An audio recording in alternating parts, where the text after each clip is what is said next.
102%?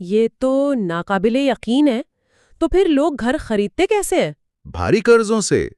Beijing اور Shanghai جیسے بڑے شہروں میں ایک خاندان کی ماہانہ آمدنی کا 40 سے 60% حصہ صرف مارگیج کے قسطوں میں چلا جاتا ہے. آدھی سے زیادہ تنخواہ؟ جی، ذرا تصور کریں آپ کی آدھی سے زیادہ تنخواہ ہر مہینے صرف گھر کے قرض میں جاری ہے.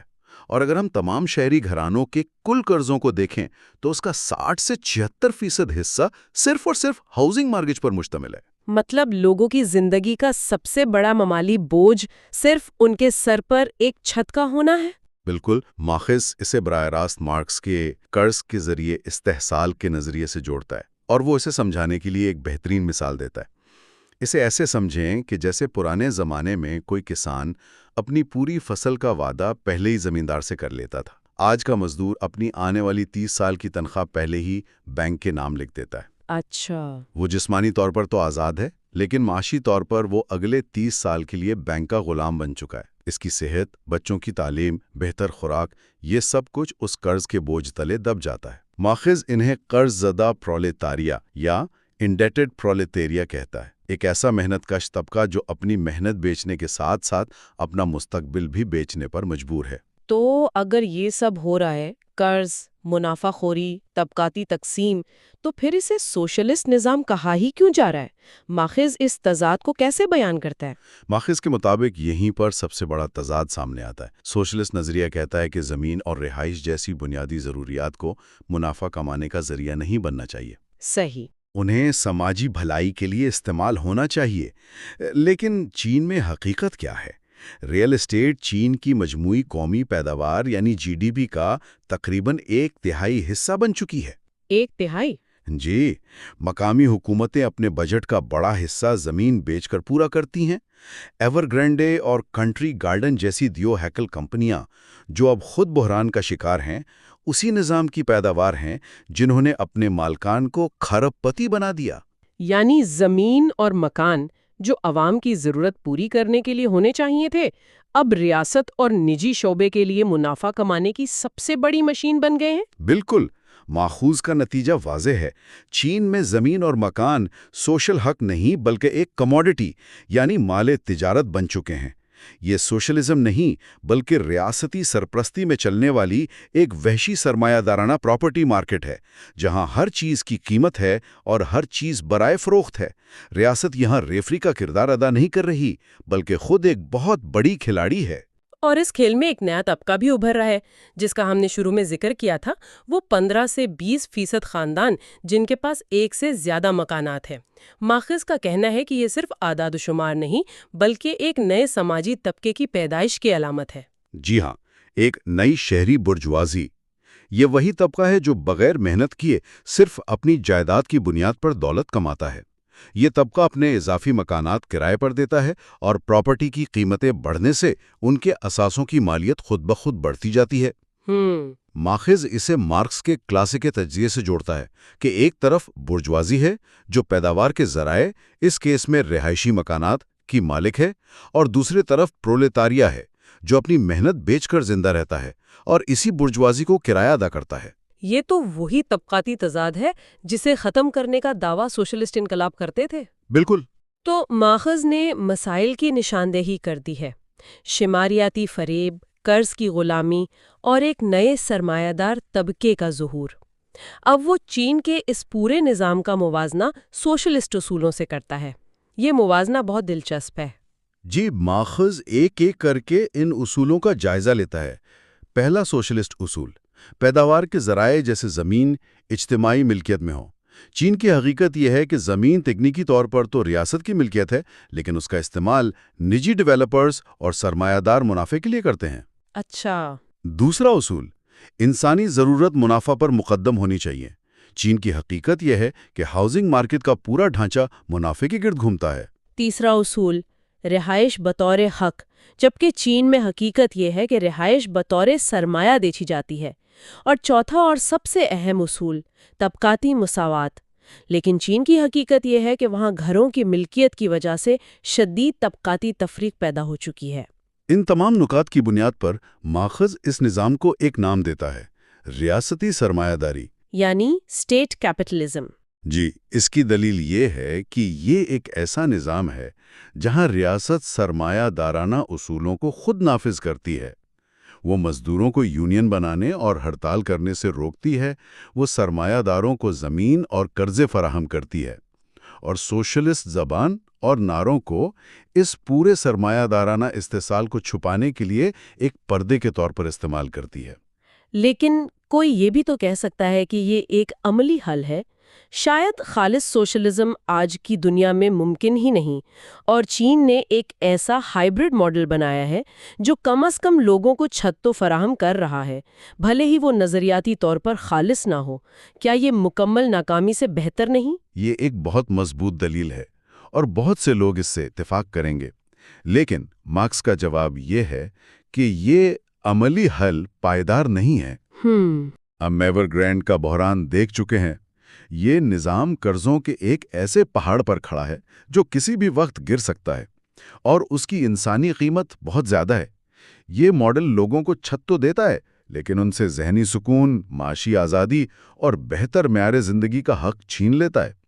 مارکس کے نزدیک یہ کوئی عملی حل نہیں بلکہ ایک ٹائم بم ہے۔ تو آخر میں مارکس چین کے ہاؤسنگ بحران کو کسی ایک پالیسی کی ناکامی نہیں بلکہ منافع پر مبنی منصوبہ بندی اور ریاستی سرمایہ داری کے گٹھ جوڑ کا ایک لازمی اور منطقی نتیجہ قرار دیتا ہے۔ بالکل، اور اس کی دلیل یہ ہے کہ جب تک رہائش منڈی کے رحم و کرم پر رہے گی، جب تک اسے سیب اور سنترے کی طرح خریدا اور بیچا جائے گا، یہ کبھی بھی ایک بنیادی انسانی حق نہیں بن سکتی۔ لیکن مارکس صرف تنقید پر ہی ختم نہیں ہوتا، بلکہ وہ ایک حقیقی سوشلسٹ متبادل کا خاکہ بھی پیش کرتا ہے۔ اچھا، یہ دلچسپ ہے۔ کیا یہ متبادل قابل عمل ہے؟ اس کے اہم نکات کیا ہیں؟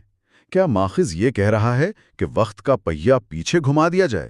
نہیں، وہ ماضی میں جانے کی بات نہیں کرتا ہے، بلکہ وہ مستقبل کے لیے ایک نیا ماڈل تجویز کرتا ہے۔ سب سے پہلا اور بنیادی نکتہ ہے زمین اور رہائش کی ڈی کموڈیفیکیشن۔ ڈی کموڈیفیکیشن؟ جی، ڈی کموڈیفیکیشن ایک مشکل سا لفظ ہے، لیکن اس کا مطلب سادہ ہے۔ رہائش کو مارکیٹ سے باہر نکالنا، یعنی گھر خرید و فروخت اور منافع خوری کے لیے نہیں، صرف رہنے کے لیے ہوں۔ یہ تو بہت انقلابی سوچ ہے۔ اس کا مطلب ہے کہ پرائیویٹ پراپرٹی کا خاتمہ؟ مکمل طور پر نہیں۔ ماخوذ کا دوسرا نقطہ یہ ہے کہ سرمایہ کاری اور کرایہ داری کے لیے گھروں کی ملکیت پر سخت حد مقرر کی جائے، یعنی ایک خاندان کے پاس رہنے کے لیے اپنا ایک گھر ہو سکتا ہے، لیکن کوئی شخص درجنوں فلیٹ خرید کر صرف کرائے سے آمدنی حاصل نہ کر سکے۔ صحیح۔ تیسرا، ریاست کی طرف سے بڑے پیمانے پر بغیر منافع کے کم لاگت رہائشی منصوبے شروع کیے جائیں، جن کا مقصد صرف لوگوں کو چھت فراہم کرنا ہو، پیسہ کمانا نہیں۔ اور سب سے اہم، قرض کے نظام کا کیا ہوگا؟ مارکس کا آخری اور سب سے اہم نقطہ اسی سے متعلق ہے۔ وہ سود پر مبنی مارگیج نظام کے خاتمے یا اسے انتہائی محدود کرنے کی بات کرتا ہے۔ اچھا؟ تاکہ لوگ قرض کی غلامی میں نہ پھنس جائیں۔ شاید اس کی جگہ طویل مدتی بغیر سود کے کرایہ اور مالکیت یعنی رینٹ ٹو اون جیسے ماڈل لائے جائیں۔ مارکس کے نزدیک یہ تجاویز یوٹوپیا نہیں بلکہ ایک حقیقی سوشلسٹ معاشرے کی بنیاد ہیں۔ تو مارکس کا آخری نقطہ بہت گہرا اور چونکا دینے والا ہے۔ وہ چین کے ہاؤسنگ نظام کو سوشلزم کے نام پر سرمایہ داری کا سب سے بڑا اور شاید سب سے کامیاب تجربہ قرار دیتا ہے۔ جی، وہ کہتا ہے کہ یہ نظام محنت کش کو گھر تو دیتا ہے، لیکن اس کے بدلے میں اس سے اس کا حال اور مستقبل دونوں چھین لیتا ہے۔ قرض، خوف اور غیر یقینی مستقبل کے بدلے میں ایک چھت۔ مارکس کی آخری سطر ایک کھلا چیلنج ہے۔ یہ سوشلزم نہیں بلکہ سرمایہ دارانہ غلامی کا ایک جدید، زیادہ مؤثر اور زیادہ کنٹرولڈ ماڈل ہے، جہاں زنجیریں لوہے کی نہیں بلکہ مارگیج کے کاغذات کی ہیں۔ یہ واقعی ایک سوچنے پر مجبور کر دینے والا تجزیہ ہے۔ اس نے ایک بظاہر بہت مثبت اعداد و شمار کے پیچھے چھپی پیچیدگیوں کو ہمارے سامنے لا کر رکھ دیا ہے۔ اس ساری گفتگو کے بعد سامعین کے لیے ایک سوچ چھوڑتے ہیں۔ مارکس ایک مخصوص نظریاتی فریم ورک کے ذریعے چین پر سخت تنقید کرتا ہے، لیکن اس سے ایک بڑا اور عالمگیر سوال پیدا ہوتا ہے۔ اگر کسی بھی معاشرے میں، چاہے اس کا سیاسی نظام کچھ بھی ہو، سرمایہ دارانہ، سوشلسٹ یا ملا جلا، اگر وہاں رہائش کو بنیادی انسانی حق کے بجائے سرمایہ کاری کی شے سمجھا جائے تو کیا اس کے طویل مدتی سماجی نتائج شدید طبقاتی تقسیم اور قرض پر مبنی معیشت کے علاوہ کچھ اور ہو سکتے ہیں؟